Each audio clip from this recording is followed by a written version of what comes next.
conociendo el reino de Dios. Cambia tu manera de pensar, renueva el espíritu de tu mente. El reino verás, el reino verás. Hola y bienvenidos a un nuevo episodio en Conociendo el Reino de Dios. En el episodio anterior hablamos de la generación del desierto y de cómo el Padre está levantando un pueblo nuevo, un pueblo circuncidado de corazón, una generación que no murmura, que no juzga, que no tiene temor a lo nuevo y que por el contrario lo utiliza para hacer avanzar el reino. Una generación enfocada en una sola cosa: manifestar el reino de Dios de la mano del Espíritu Santo y con algo en común: fe. Vimos cómo el Espíritu Santo está derribando murallas, fortalezas y argumentos antiguos y preparando los corazones de los Josué y los Caleb, que llevarán a una nueva generación hacia el reino de Dios. Y ahora, después de haber sido preparados en el desierto, el Espíritu Santo nos guía a la siguiente etapa: el camino por el cual entramos a la tierra prometida. Y ese camino es mirar a Cristo y su sacrificio perfecto en la cruz.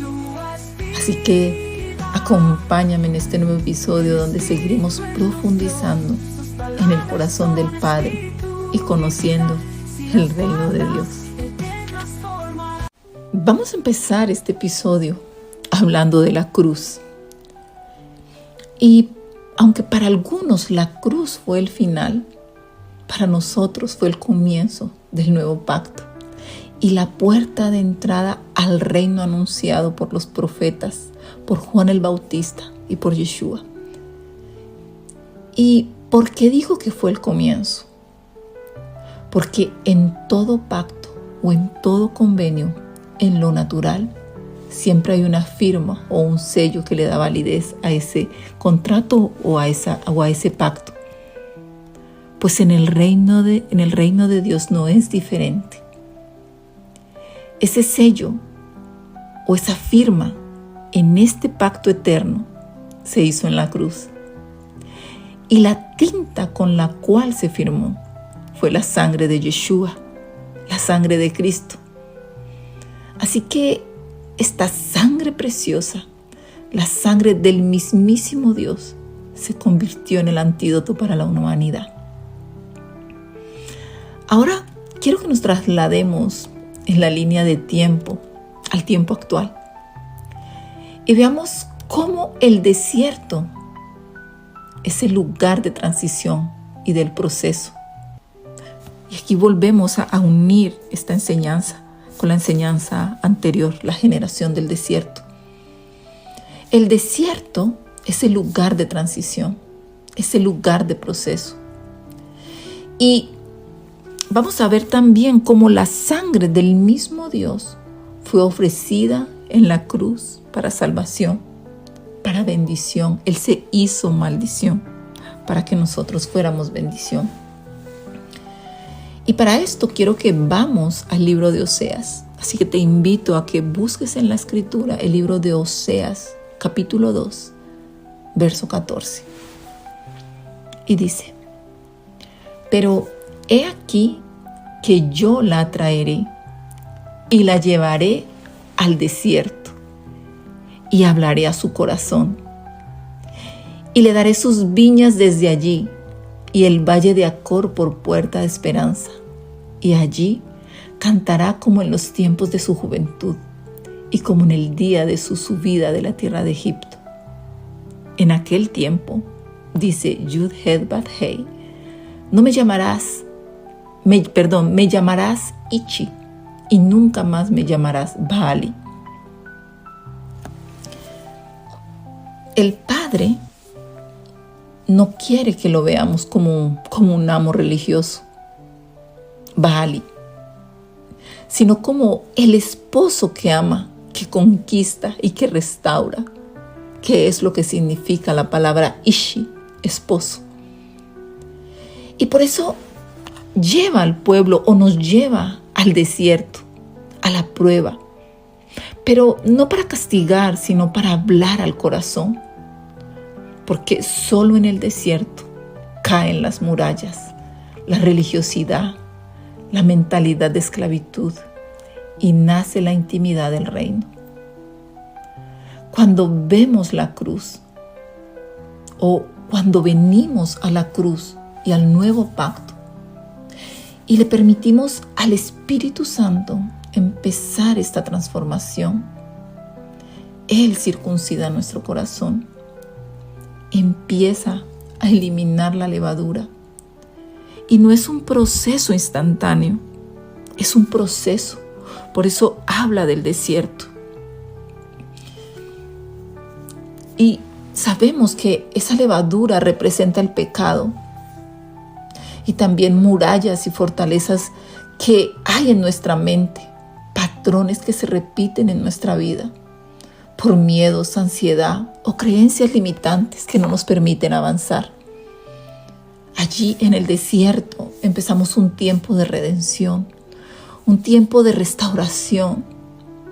El Espíritu Santo comienza a cambiar todo nuestro entorno y nos lleva por el camino que nos ayuda a poner nuestro propósito en marcha.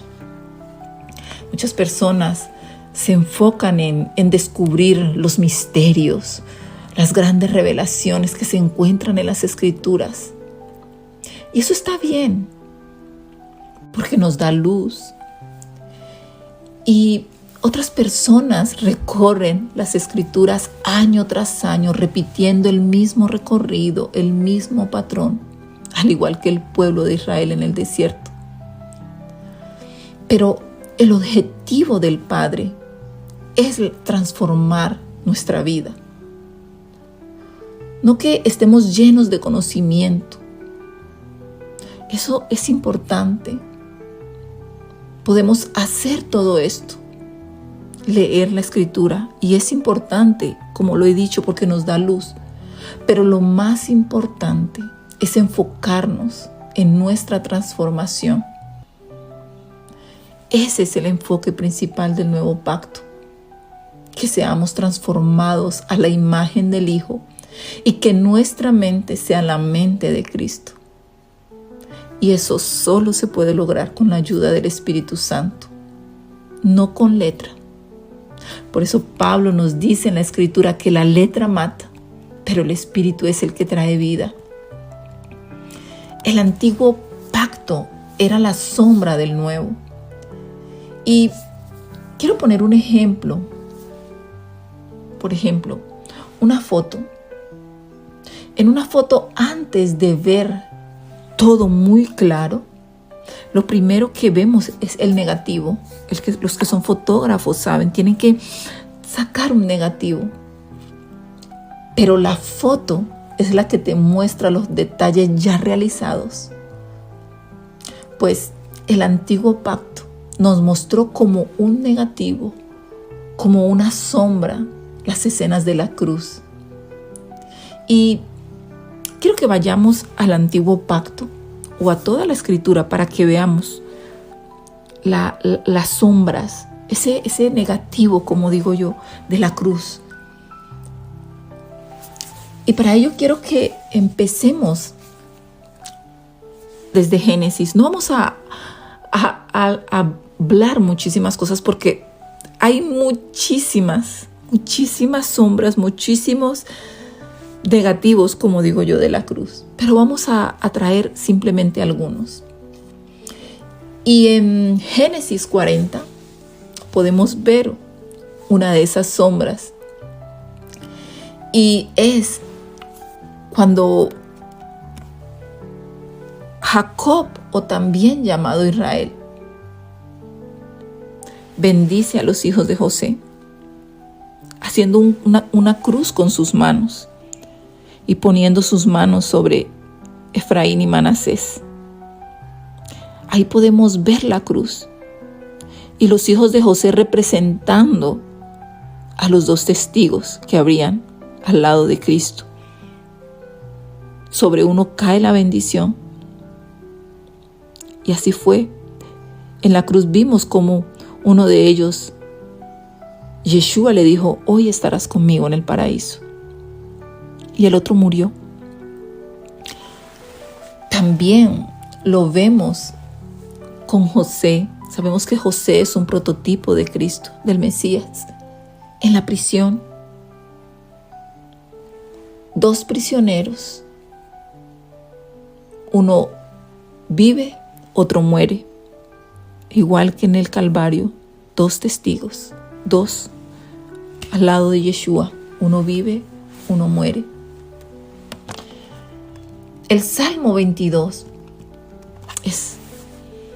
yo creo que es la radiografía más exacta del Calvario. Una de ellas, es que no puedo decir ni siquiera la más exacta. Pero nos da frases que luego Cristo pronunciaría. Y no lo voy a leer, pero te invito a que lo leas. El Salmo 22, una de las palabras con las que empieza es: Dios mío, ¿por qué me has abandonado?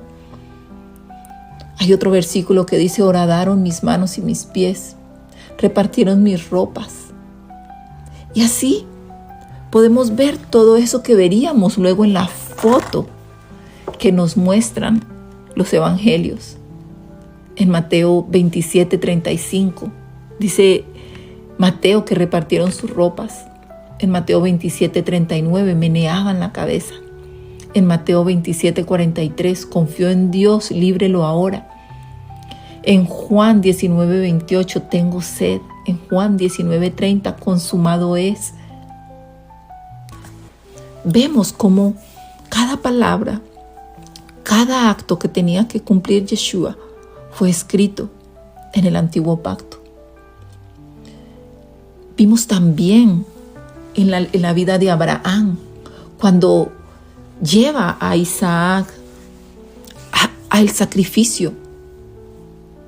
Isaac lleva la leña, como Yeshua carga la cruz. Sube al monte Moriah, el mismo monte donde Yeshua fue crucificado. La obediencia de Isaac hacia el Padre.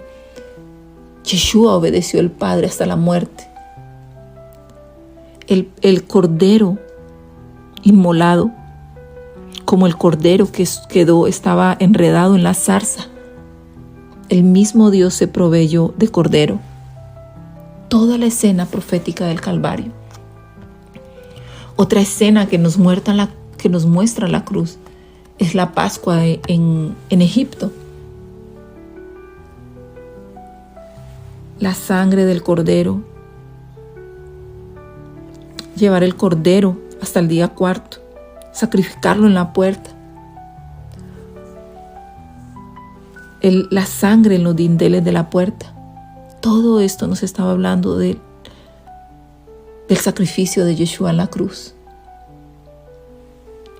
Cuando Moisés entra al desierto y surge esta pelea entre Amalek y el pueblo de Israel.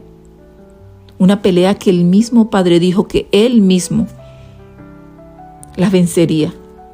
Esto nos estaba hablando del Calvario. Moisés en el monte con los brazos levantados, haciendo la señal de la cruz. Y Aarón y Hur a los costados representando los 2 testigos. Cuando Moisés bajaba los brazos, el pueblo desfallecía.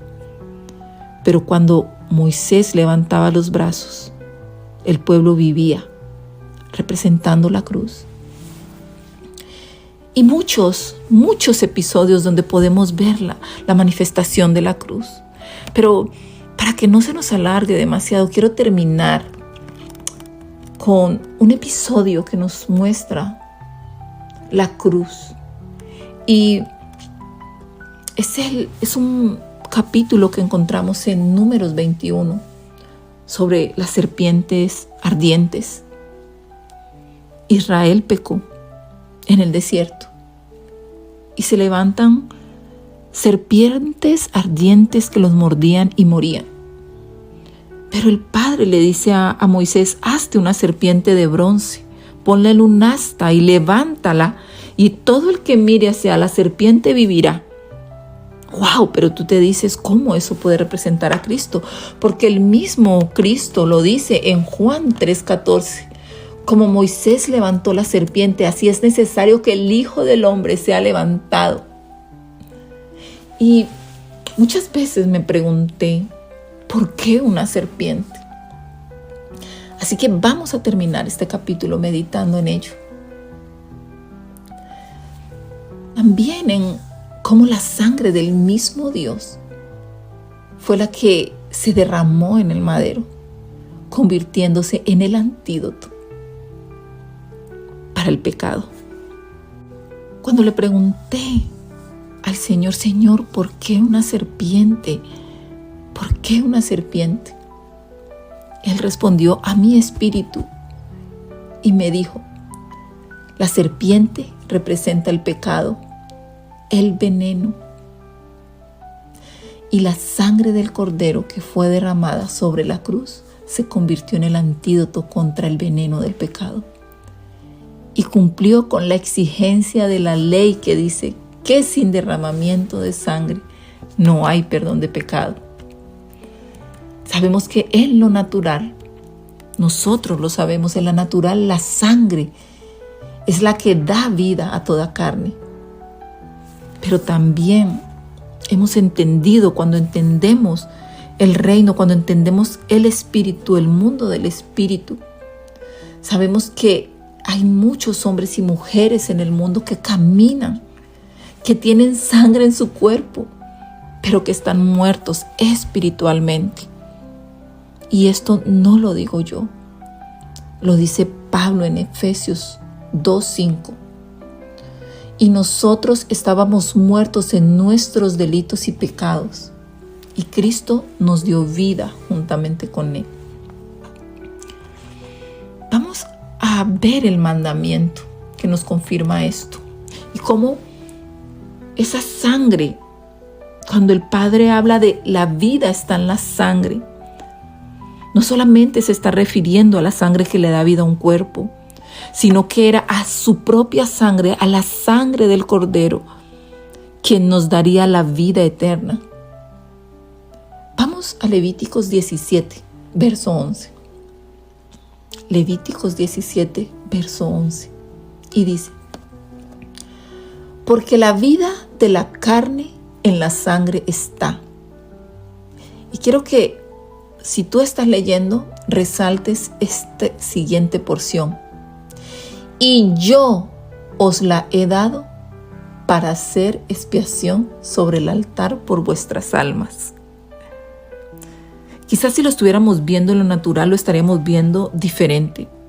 Pero el mismo Dios, el mismo Padre dice: y yo os la he dado. ¿Por qué dice os la he dado? Porque Él nos la dio ya desde antes de la fundación del mundo, para hacer expiación sobre el altar. Y mira esta siguiente frase: por vuestras almas. ¿Por qué Yeshua murió en la cruz? Para salvar nuestras almas del enemigo de nuestras almas.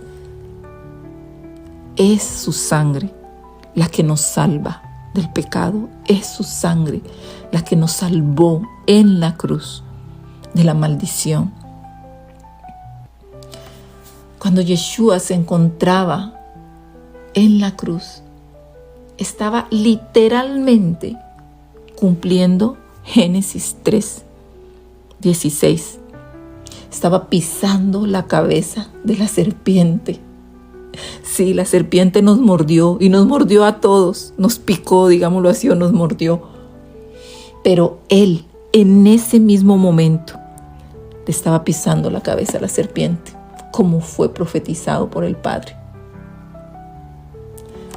Y Yeshua, en ese momento, tenía todo el pecado de la humanidad sobre Él, y Él mismo se convirtió en la serpiente. Se hizo maldición. El Hijo de Dios se despojó, pero se despojó él mismo se quitó el vestido de santidad y se puso nuestro vestido. Y en ese mismo momento el Espíritu Santo se separó, como se separó de Adán en el jardín. Pero la diferencia es que Yeshua no tenía pecado. Él cargó con la culpa y tomó el veneno, ese veneno de la serpiente, que es el pecado, y lo llevó sobre su propio cuerpo. Y expuso la serpiente en lo alto. La presentó con una diferencia. Era de bronce. ¿Y qué significa esto? El bronce representa justicia, juicio, pureza y firmeza. Yeshua llevó el juicio, cumplió la justicia, fue pasado por el fuego como el bronce y permaneció incorruptible. En Colosenses 2, Pablo nos dice que el Señor clavó el acta de los decretos que nos era contraria, literalmente, en lo espiritual. Yeshua se convirtió en el pergamino donde estaban escritos con sangre cada uno de los pecados y transgresiones que nos condenaban. Y como un pergamino fue clavado en la cruz, Yeshua. La cruz tiene muchísimas dimensiones. Cuando nosotros miramos en el original griego, lo que está escrito allí en Colosenses 2 dice: habiendo clavado hacia él al poste vertical. Mira que es, habiendo clavado hacia él el poste vertical, la cruz. La cruz no es una maldición, como muchos lo piensan. La cruz es la señal del nuevo pacto. Así como el arco iris es la señal que el Padre hizo con Noé. La cruz es la señal del nuevo pacto del Padre con la humanidad. Quien se hizo maldición fue Yeshua. Él se hizo maldición. Por eso el Padre dejó de mirarlo. En un momento el Espíritu Santo se separó. Yeshua se hizo maldición por nosotros, para que nosotros fuésemos bendición. Si la cruz fuese maldición, el Padre no nos pediría que miráramos hacia ella. No nos pediría que miráramos hacia ella, porque Él no va a contradecirse. En el paleohebreo, que es el hebreo antiguo, la letra Tap era en forma de cruz y la letra Tap significa pacto. Esa cruz se convirtió en el altar de bronce. El tabernáculo era solamente una sombra, una forma de la cruz. Era una sombra del altar más grande y santo que ningún hombre hubiese podido imaginar. La cruz. Este altar fue preparado desde antes de la fundación del mundo para la redención de los pecados de la humanidad. El Padre Celestial nos dio su propia sangre para que volviéramos a ser sus hijos. Él mismo conquistó el reino y la cruz fue la bandera que exhibió como señal de victoria y conquista. Cuando un rey conquista un reino, planta una cruz.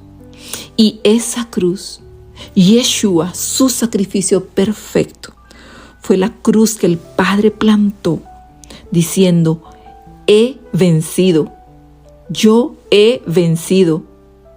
y he recuperado el reino, he conquistado el reino. Y en Cantar de los Cantares dice: y me llevó a la casa del banquete, y su bandera sobre mí fue amor. Por amor, Cristo se convirtió en un banquete. Y su bandera, su amor, fue sobre nosotros.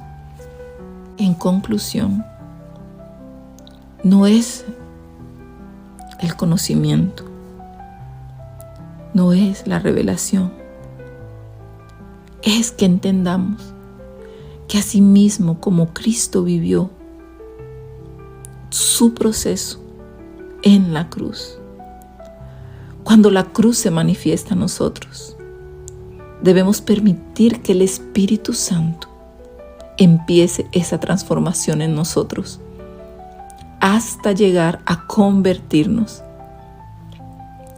en lo que el Padre planeó, hasta llegar a cumplir con nuestro propósito como Cristo cumplió con el suyo.